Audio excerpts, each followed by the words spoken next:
It's really not a daddy complex. It's a grandpa complex. I am a gerontophile. I am attracted to gerontology, elderly people. I really have never imagined that I could get this old. Bill is the first relationship in my life. I've been 100% monogamous. Because you guys are having a good sex life. Very good. Daily, very good. Completely satisfied. We don't have sex and not complete it.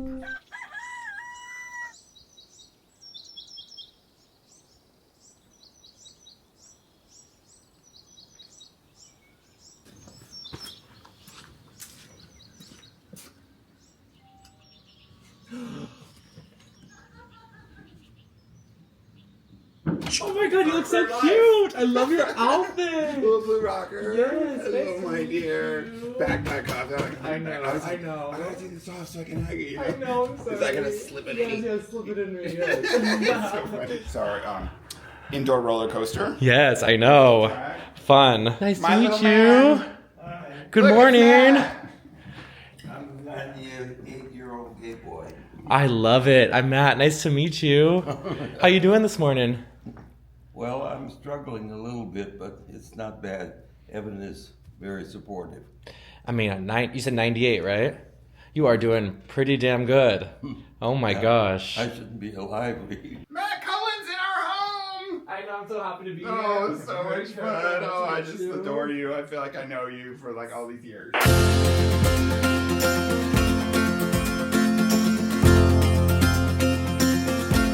So this is a job chair, right? It's a job chair, and I told my interior designer I want a job chair. She said, "What the hell's a job chair?" I said, "It's one where I can get up on the arms of the chair on my knees, so that the person sitting in the chair will have convenient access." Do you like the job chair? Yeah, Yeah. I've never had anything this fancy, this comfortable. Yeah. I love it. I am so honored to be sitting next to you and be talking with you. Well, I'm very flattered that you're willing to come. I really have never imagined that I could get this old, although I do come from parents who were old. My father lived to be 90 and my mother 84, and that was back in the 60s. So I inherited some good genes, I believe. Let's go back in time to when you first realized that you were gay and what that was like during those times. When I was in the Navy, they put me in the Seabees. I was put on a ship here in San Francisco, and we were sent to the island of Guam. When I was there, I met somebody, and he proposed to me that we become lovers. He didn't say it that way, but he hinted that we could be lovers, and we were. Then he left in December 1945. He was sent back to the States, and I had to stay on Guam, and I never heard from him again.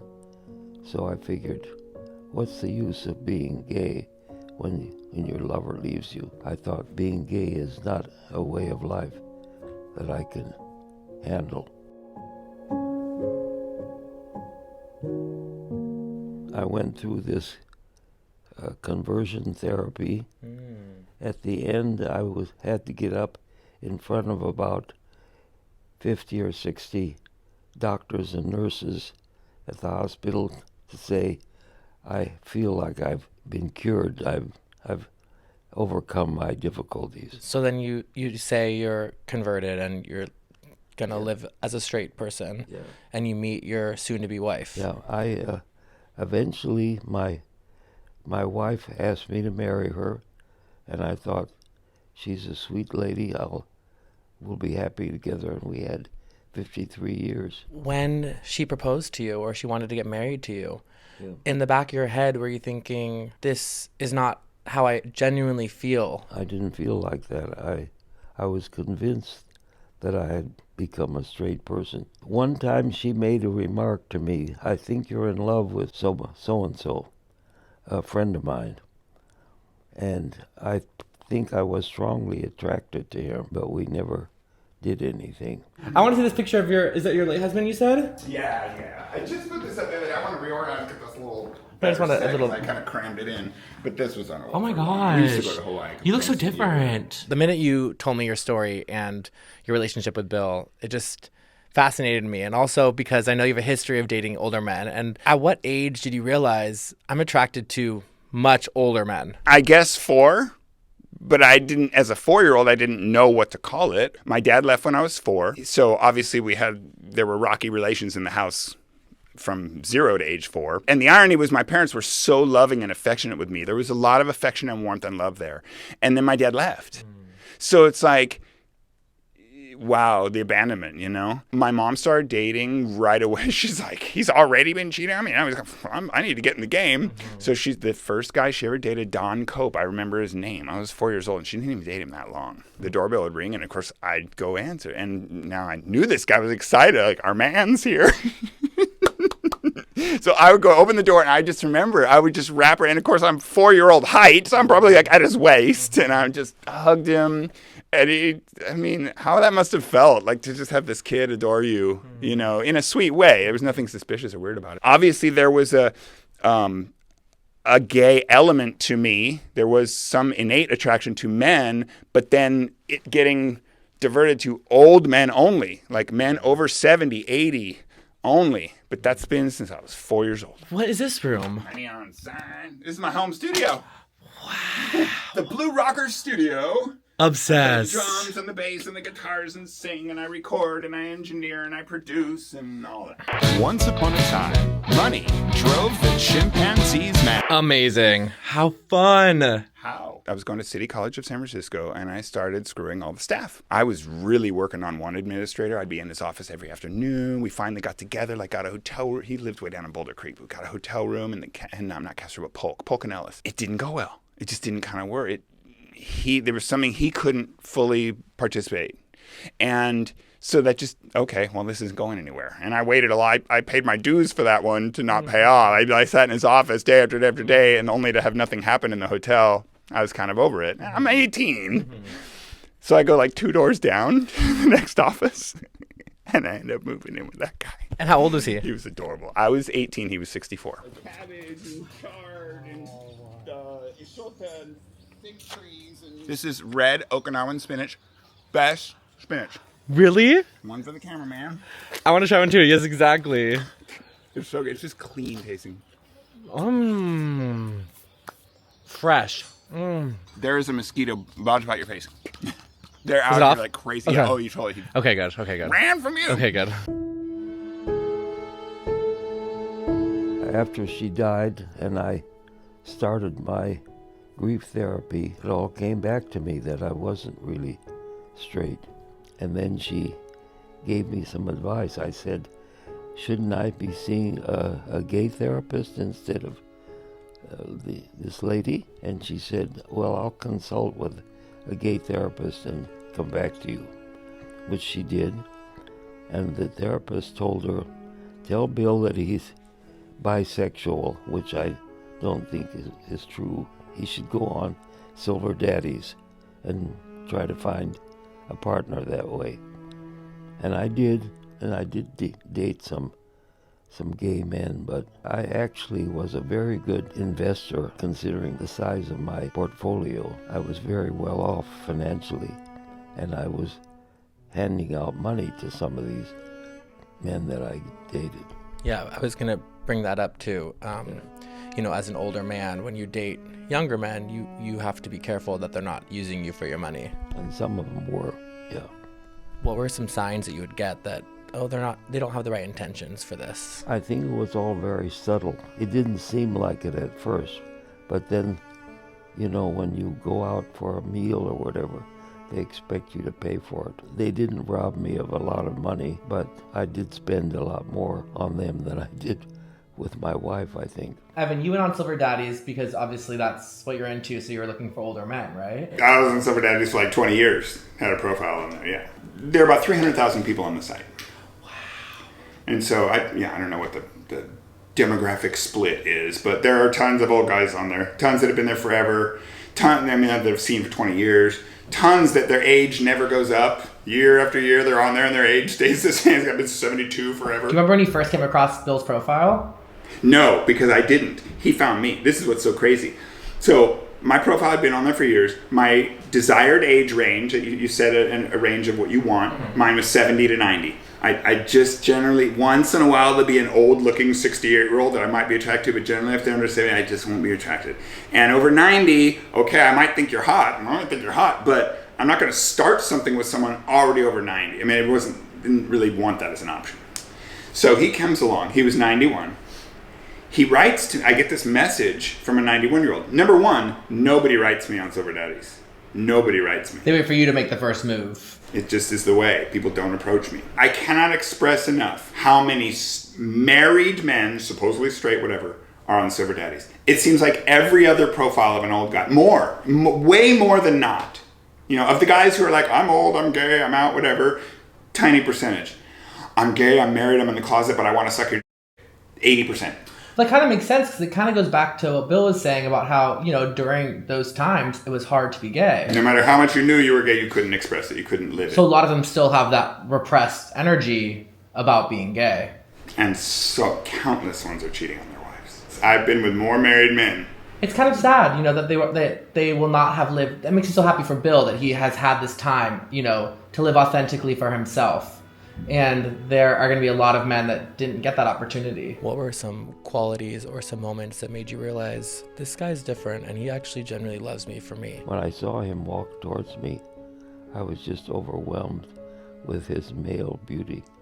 I just couldn't get over it. When we went up to my apartment, he leaned over and kissed me, and I was just in seventh heaven. I just felt this is the man that I've always wanted. And I still feel that way. I just adore him. You were in love at first sight. I wasn't in love with him at first sight. But I must say, the word that came to my head, I might have even said it out loud to myself in the car as I'm pulling in. He kind of waddled out of his building, and his little man walk came out the door, and I'm pulling in the carriage, and I said, "Oh my God, he's gorgeous." The word I felt he was gorgeous. I'm curious about. And this is personal, so if you don't want to talk about this, you don't have to, but, being sexual with him for the first time, how did that feel? Because, it had been so many years of you repressing this, and all of a sudden you get to experience sex for the first time with somebody that is your soulmate. What was that like? It was just gorgeous. I knew I was in love with him, and I enjoyed the experience, the feeling that I could let go and be myself. So a funny thing about our first date, he invited me to lunch. I got there at noon, exactly on the dot, the appointed time, because punctuality is important when you respect people. Mm-hmm. Yeah. Matt Cullen is precisely punctual. So anyway, we started the date at noon.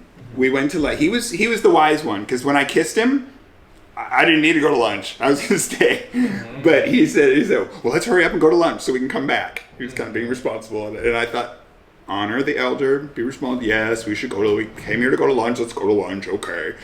And so we go to lunch, and we went back to his condo after lunch and continued the date. And it happened 4 times. 91 and four times making love. It's impressive. It is very impressive. You have a good libido. It's very strong. I take after my father. I came from a family with 10 children. And I was number 9. What I think about with you is that because you like these older men, you're dealing with a lot of death in your life and a lot of heartbreak. How have you been able to grapple with that? So much right now. My ex, who lived with us, we were together 3 years, and I loved Jack. There was no reason to break up and send him out, but I couldn't really be with. I realized I couldn't be with him anymore, and so I had him move into the next bedroom. Mm-hmm. So he lived with me for another 7 years after that. We were together for 3, and then he lived with me for another 7. He died, and that was hard because he lived with us. Mm-hmm. He used to help around the house. Bill does literally zero.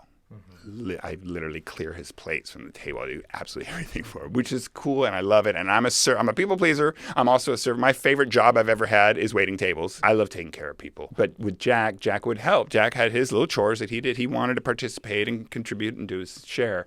And And Bill just can't. He's 98 and he's weak. Without Jack, there's a palpable absence. I hesitate to even ask this because I don't want to seem judgmental, because I'm not judgmental. I'm not being judgmental at all. But your father abandoning you so young, do you think that is one of the reasons why you're attracted to older men?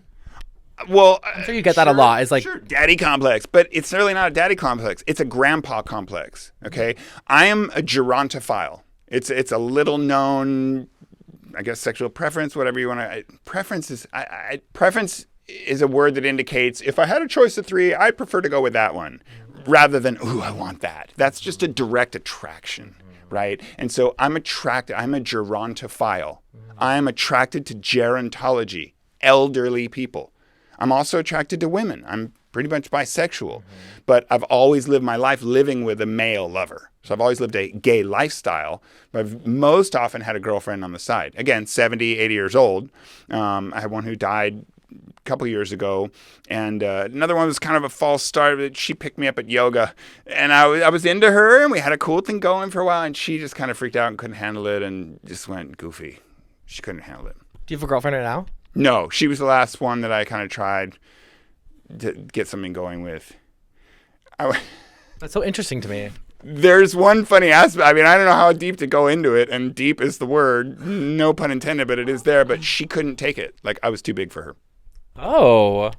Yeah. Bill is the first relationship in my life. I've been 100% monogamous. 100%. Since day one. I haven't touched another man or woman since the day we met. Because you guys are having a good sex life. Very good. Daily, very good. Completely satisfied, good. At 98. 98.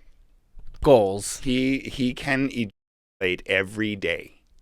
It's still like the next day will come and he'll be like, "You wanna?" And I'm like, "You ready? Okay, yeah." Okay. And then boom, every time. He's never failed ever. I think once in 7 years I couldn't get him off, but that's it. Every time he gets off. Sex is not. We don't have sex and not complete it.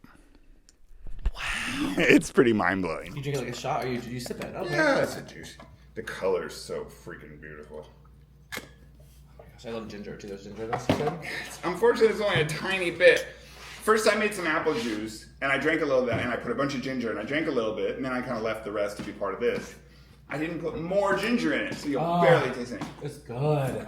I taste it. It's super sweet Oh because my of gosh. beets. Beets So are yummy. sweet, carrots are sweet, oranges are sweet. Everything in here is sweet. I think that, true love and the happiness that brings can really elongate somebody's life, because happiness and love is such a cure. Do you think that this love and the way your heart is so full is part of the reason why you're still doing so well? Yes, I know. I've told Evan I owe you my life, because I wouldn't be alive if I hadn't met you and become your love. I would say any other gay person, find your boyfriend, even if you have to go to Silver Daddies. I'm going to check that out. I'm curious. Yeah. How do you imagine your life would have looked had you not met Evan? Would have been an empty life, like in a desert area, maybe. It wouldn't have been anything like it is now. What's your favorite thing about Evan? The way he looks. He's tall, and he doesn't look like he's gay. He looks like he's straight, and he's so fantabulous in bed. I can't. It's too embarrassing to talk about it. And Evan, what's your favorite thing? His receptivity to my affection. That I'm so attracted to him. I just am so attracted. When I'm into someone, I'm into every crag and crevice and skin. I adore him. And Bill loves that. And he loves it. I just be all over him. He lights up. I just love the way he kisses me and the way he treats me like I'm somebody important in his life. It's just a wonderful relationship. I dream of having a love like that sometime in my life. And I'm so glad that you found that, even though it was later in your life, that you have these moments. Yeah, I was 91 years old when I met him. I told him, I'm a little bit older than what you are looking for, but I would like to meet you. And so he did come to meet me, and we fell in love right away. As you see yourself, be 98, and I think you have many years ahead of you, but Does the idea of that scare you, of passing, or, how do you handle that? I'm not doing very well with that. I know that I can't live that much longer, and I don't want to be a burden on Evan, but I just have to do what nature does. I've been lucky to live this long and to have a good life. I mean, financially, I'm very secure. I have a very good income, and Evan will benefit to some extent from that. But he doesn't need any of my money. I know that. Does death scare you? I know I won't suffer from any